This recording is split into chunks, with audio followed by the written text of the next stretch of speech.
What's going on YouTube? So the Civic made quite a splash when this generation first debuted, and now 5 years later, it's still going strong. This is the latest 2020 version we are checking out today, and we do want to give a special thanks to Gates Honda for making it available to us. Of course, we encourage you to visit their dealership physically or virtually if you're in the market for any new Honda. So with that all said, let's see if the Civic is still the king of the segment.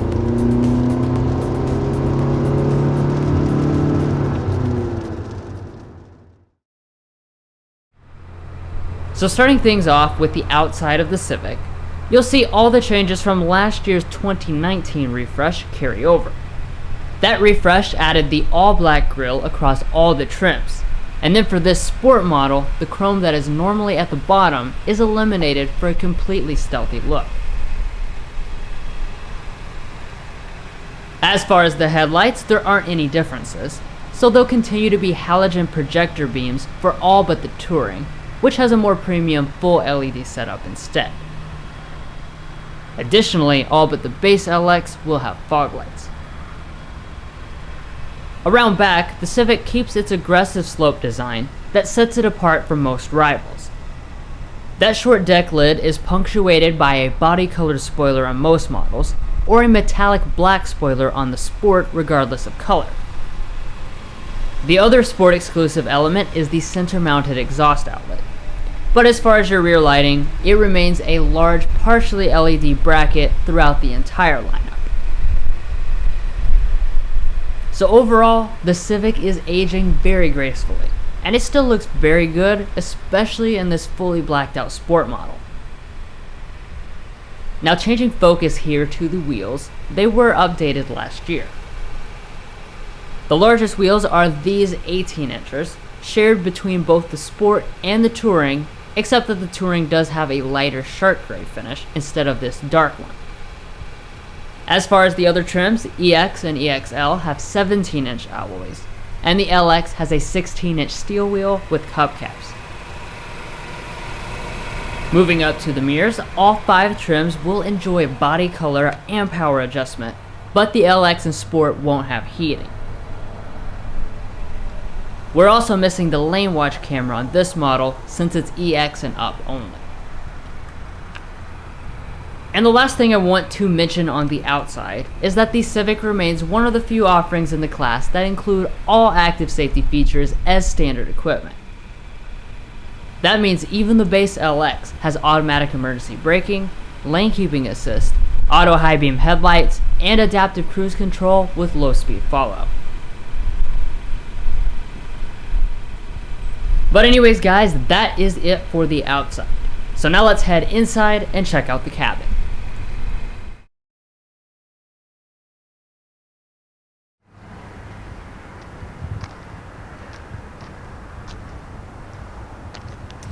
So walking up to our 2020 Honda Civic Sedan, you will find this key fob on all models, and Honda has nicely included the smart entry system as well as the remote start system standard on all but the very base LX.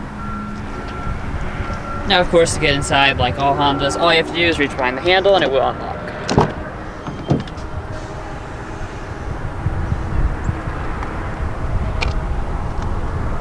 Alright, so taking a look here inside our 2020 Civic. Of course, this is just 1 year removed from a extensive refresh, so there really aren't any changes to the design or materials. So what you'll be looking at is the choice of 2 different materials. So in the LX through the EX, you will have cloth, and the only option will be this black. However, when you go for the EXL or the Touring models, that will upgrade you to leather, and then you'll have 3 color choices: black, gray, or ivory. Now turning over here to your door trim, it is nicely appointed for a lower end model, so we do have a leather patch here on the armrest. However, this area above it is a textured plastic. In some of the other models it would be cloth or a leather trim, and then the top part here is soft touch. As far as your windows, they are one-touch automatic for the driver and the passenger.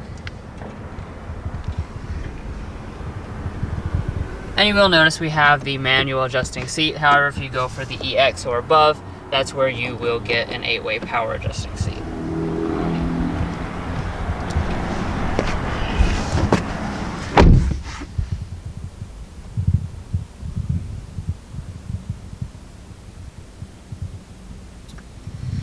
Now, like I said, Honda made all the changes they wanted to make last year, so you really won't notice any differences here in the cabin as far as materials are concerned. So on the upper dash here, this is the only part that's hard touch. All the rest of this through here is all a nicely grained soft touch plastic. Here in the middle, there are several different types of trim. The Sport model has this glossy black trim. Through here is all soft touch. And then down through here is hard touch as expected.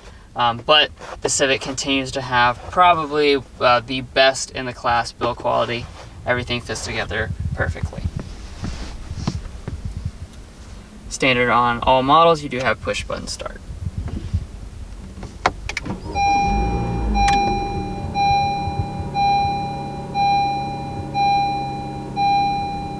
Now, as far as your gauges here, starting last year, Honda gave this digital setup to all these trim levels across the board. So it does do all the same things. You can just cycle through all these different screens. And as you can see, it is real nice and high quality looking. Coming back to the steering, of course you do have electric power assisted steering. And Honda nicely throws in this leather wrap steering wheel on the Sport trim as well as the EXL and the Touring, so do be aware that it skips the EX trim if that's one you're looking at. It is manual tilt and telescoping. Heating is not available at this time. And then if you went for the Touring, you would have rain sensing wipers. Alright, now let's go ahead and talk about storage. This is one of the Civic's strongest areas, always has been. You have this really cool multi-tiered storage compartment. So you've got these sliding cup holders. You have this really deep storage right here. This comes down and adjusts. You also have a big bunch of storage up here in the front, and then a giant center pass-through with even more storage down here. So frankly, as I've said before, really it's unmatched in this class. Nothing else even comes close. Alright, now as far as the shifter here, this is just a traditional shifter. You have your drive. You can pull back once more to go into the Sport mode, and that's where you can shift manually through some simulated gear changes here on this Sport model. Now heading into reverse here, you will see the standard backup camera. Honda does nicely include the active trajectory as well as the 3 different angles. That is standard on all but the very base LX trim. And you do also have an electronic parking brake and brake hold feature. Alright, now rolling on to our climate controls. This is the single zone automatic setup. This comes on the LX and the Sport, and then the other trims will have the dual zone automatic setup. Obviously very simple, like any type of automatic setup. However, just like in the past, you do have to click the climate button to get to certain features like your zones. Alrighty, and now that's going to bring us up here to our audio system. On this Sport and EX, we've got the 180 watt 8-speaker sound system. So we'll go ahead and take a sample of that.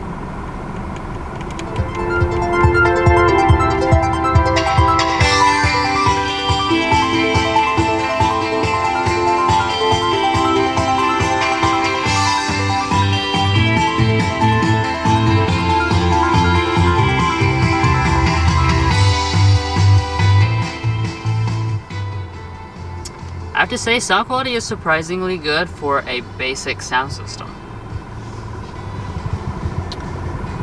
Alright, so now we're up here at our HondaLink system. This is still the older style HondaLink system. They did not change it last year at the refresh, and it does remain the same this year. So you will notice the older style graphics. However, you do have modern features such as your smartphone connection, which gives you access to both Android Auto and Apple CarPlay. If you want integrated navigation, you're going to have to go for the fully loaded Touring model or option it on to the EXL. Now, I'm not going to spend any extensive time with this system because we do have a dedicated Tech Out video available for those of you who want to learn more about the system. A link to that video is provided in the video description.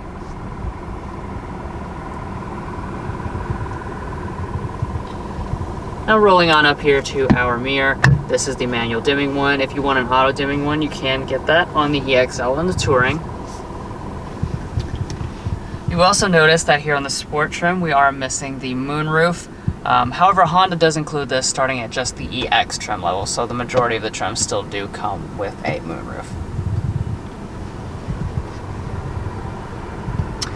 Alright, so that's going to sum up everything up here in the front areas of the cabin. So now I'll go ahead and hand it off to my brother Mason, who will check out all the back areas.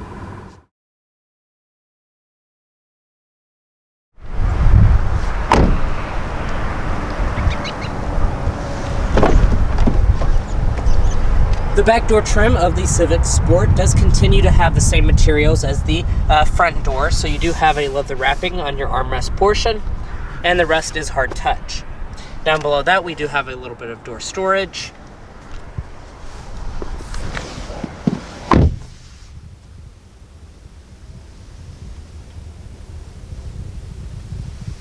And here in the center for 2020, there are going to be no changes. So on this sport trim, you will not find any vents or outlets. However, it is worth noting that if you go for the top-end touring trim, you will get heated rear seats. In the center, you do not have an armrest either, so it's just going to be pretty barren back here in terms of features. However, that is pretty expected for the class, and you do have an assist grip as well as some dome lighting. And really, the Civic Sport's main highlight back here is that it does have plenty of space. You're going to be looking at 37 inches of both leg and headroom, so that means behind Drew's 5'8" seating position, I have about 6 to 7 inches of rear leg room, and my feet can easily slide up underneath the seat, no problem. In terms of its competitors, that is right on par with most of them, if not a little bit larger.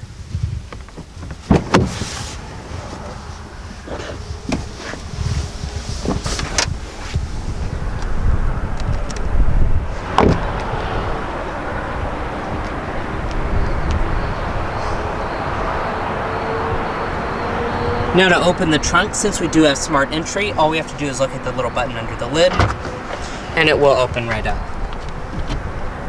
Now once inside, you are going to find 15.1 cubic feet of space in the Civic Sport's trunk. However, if you go for the touring model, that's going to be reduced to 14.7 cubic feet of space.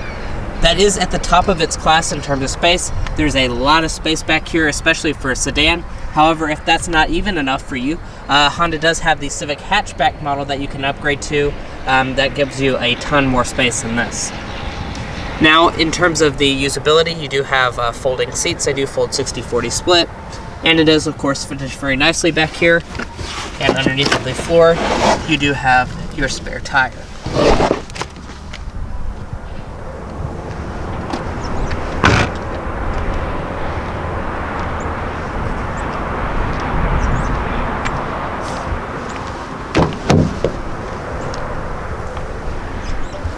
The passenger seat is, of course, manually adjusting on this model. However, if you go for the touring, it's going to be four-way power adjusting.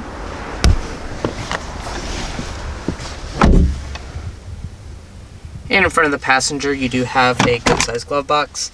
As you can tell, it is not dampened. However, it is really good sized. It goes back quite a good ways. And up top, we do have a sun visor. It does have a mirror, however, you are lacking the light on this model. And you can also detach it as well as extend. Well guys, that pretty much sums up all the rear areas of this 2020 Civic. So now let's go ahead and take it out on the road and see how it shines there.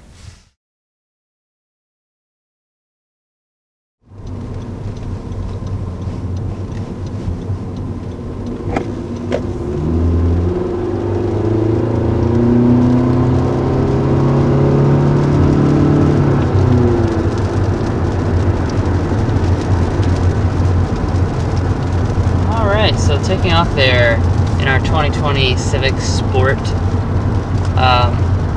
this is the 2-liter 4-cylinder engine, naturally aspirated. That's one of the differences that's definitely worth remembering if you're looking at getting either the hatchback or the sedan, is that on the Sport model of the sedan, you're going to get the 2-liter naturally aspirated 4-cylinder, 158 horsepower. So that's on the hatchback, you'll come standard with the 1.5-liter turbo 4-cylinder. That makes 174 horsepower. So that's just something to keep in mind. I know some people express that they don't really like turbos. So for some of you guys that may actually be a pro, you'd rather give up a little bit of power and not have the turbo. Other But you guys might prefer to have better fuel economy, the more power, and a little bit more torque. It doesn't feel dramatically different, would you say, Mason? No, I don't think it feels too much different. I think it is a little bit louder. The 1.5 is one of my favorite engines, just in the fact that it's so quiet and so refined. So I personally do like the 1.5 liter turbo, but this engine is really not that big of a downgrade, I wouldn't say. So if you're looking at the two, just kind of keep that in mind. You might want to drive both and see which one you prefer.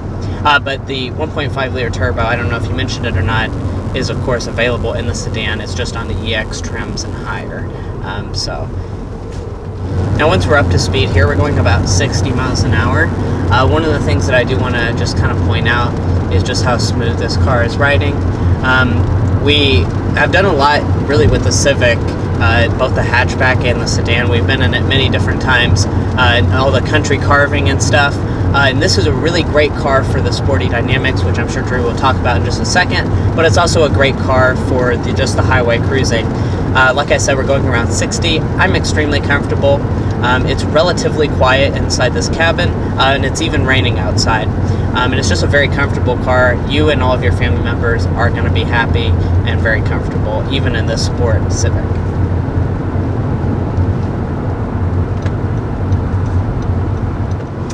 I also want to talk about the CVT.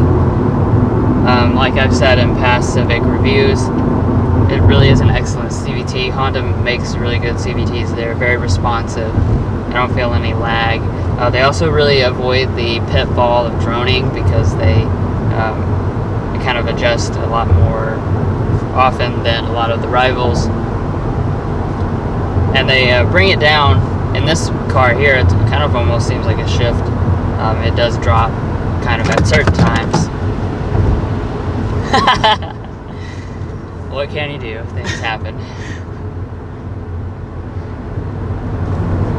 You know, by going off of that, the CVT is standard on the EX trims and higher, but you do have the manual as standard on the Sport and LX trims.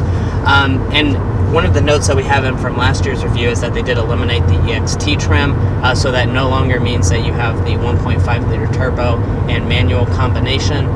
So I'm sure some of you guys are going to be upset about that, but that is no longer an option. So if you want the manual transmission, you're going to have to go for this base 2 liter engine.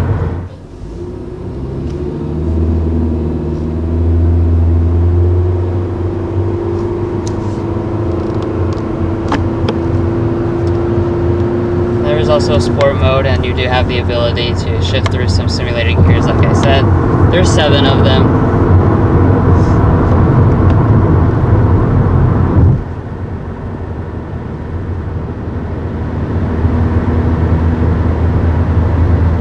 Looks like it's pretty responsive. Yeah, it's very responsive to the paddles.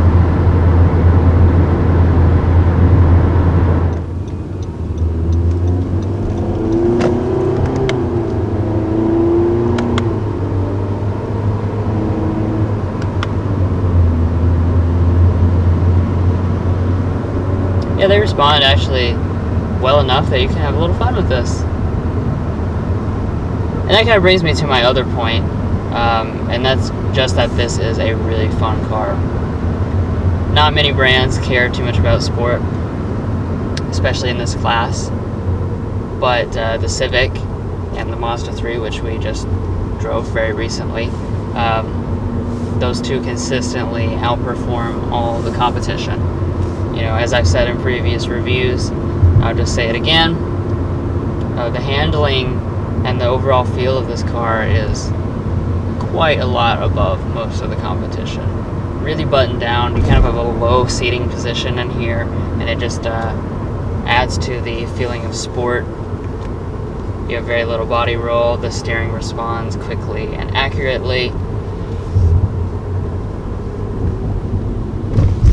And we kind of took the hatchback out on the twisties a little bit, and it was genuinely fun to drive, and that's something that you rarely think of when you're talking about vehicles that are, you know, in this price range and in this class of vehicle.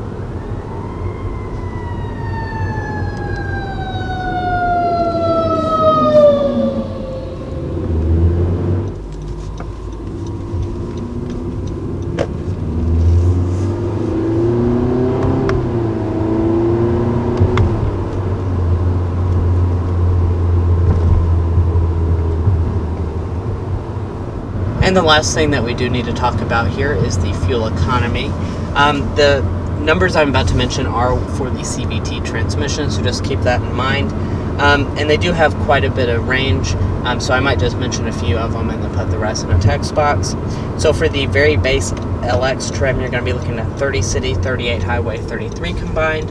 The Sport, which is what we have here, is going to come in at 32 combined. And then you have the manual options of both those trims. That's going to be 29 combined. So if you are going to go for that manual, that is worth about 3 miles per gallon. So if you want to keep that in mind in your decisioning processes. And then finally, for the turbo 1.5 liter engine, like we were mentioning, you do get that fuel economy benefit. You're going to be actually looking at about a 3 mile per gallon increase over the 2 liter, so that's going to be 32 city, 42 highway, 36 combined, which is absolutely fantastic fuel economy even for this class of vehicle. So this is the 5th model year of the Civic. So a lot of you probably are wondering, is the Civic still a good option? And I can definitively say that it absolutely is still a fantastic option. As a matter of fact, it remains one of the top products in the class, especially if you start looking at driving dynamics, like I mentioned. Then it's going to go straight to the top. It really is just a fantastic overall package. Alrighty, and now let's go ahead and take a second to discuss the pricing for this 2020 Civic Sedan. Of course, you're not going to find very different pricing than you would have last year. So for the very base LX trim with the CVT, I'm just going to go ahead and name them all with the CVT. Keep in mind that though that you do have the manual as standard on some of those trims. That's going to be $20,550. If you want to go for the Sport CVT, that's going to be $22,250. The EX CVT, $23,700. The EXL, $24,900, and then finally you have the top-end touring trim for $27,600. Now in typical Honda fashion, they don't really have any options, so we have the Sport CVT, $22,250 is your base price, plus the destination charge of $930. This model comes in at $23,180, which I'll say, like I did in last year's review, that's a very attractive price point, especially when you consider a lot of its rivals like the new Toyota Corolla. They really do run a lot more expensive than that, and you are getting a lot of bang for your buck here in this Sport trim.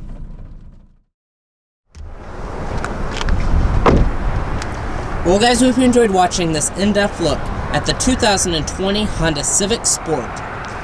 We really appreciate you watching, and be sure to hit those like and subscribe buttons if you haven't already.